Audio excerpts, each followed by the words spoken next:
Halo semua, kenalin aku Jasliana Husin dari jurusan IMT FSD angkatan 24. Aku bakal jelasin case in database. Jadi, di database ini ada yang namanya primary key. Primary key ini key yang sangat penting dan harus ada di setiap data atau database. Dan key ini gunanya untuk mempermudah mengakses data. Sifat-sifat primary key adalah mandatory, unik, tidak kosong, dan tidak bisa dirubah. Contohnya dalam tabel ini itu employee ID.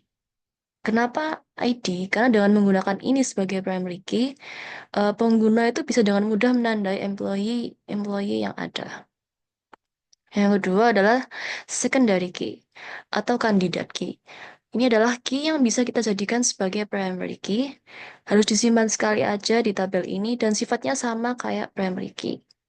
Contohnya di sini tuh email. Terus yang ketiga adalah foreign key.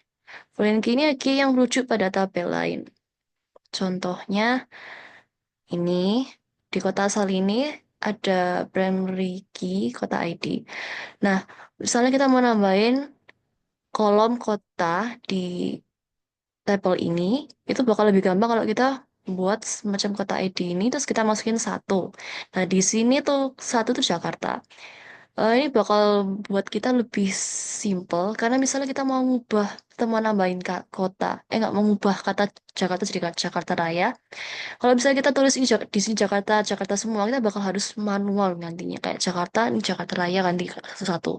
Tapi kalau lihat udah ada kota ID ini, kita tinggal ganti di kota ini jadi Jakarta Raya, udah satu jadi Jakarta Raya.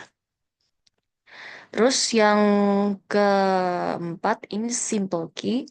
Simple key ini sebuah kolom atau atribut yang bisa berdiri sendiri dan bisa mewakili sebuah baris data. Contohnya itu kayak ID ini. Karena dengan kamu tahu, oh ID yang ini itu miliknya Jane, terus dia bisa tahu semua informasi tentang Jane ini. Terus yang sekian adalah compound key. Compound key ini kombinasi primary key yang terdiri lebih dari satu kolom dan harus unik. Contoh compound key ini kayak employee ID sama email. Dulu sama-sama unik, tinggal digabungin jadinya compound key. Terus yang terakhir adalah composite key. Composite key ini mirip dengan compound key, tetapi yang membedakan adalah nggak harus unik. Tapi perpaduan dari keduanya ini harus jadi unik. Contohnya adalah first name sama job title. Kalau misalnya Jin ini punya dua job title, tapi karena ada first name ini bisa dibeda, misalnya job Jane, job title-nya IT. Tapi kalau misalnya karena ada Jane ini dia medical consult juga, jadi unik kan? Nggak sama datanya.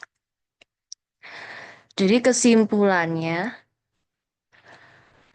primary key ini juga bisa dalam bentuk simple key, compound key, atau composite key. Karena tiga-tiganya ini memiliki sifat yang sama kayak primary key. Terus kita juga bisa menentukannya dari secondary key atau kandidat key. Dan yang terakhir, kalau kita ingin menghubungkan satu tabel dengan tabel yang lain, kita dapat menggunakan foreign key. Sekian dari saya, terima kasih.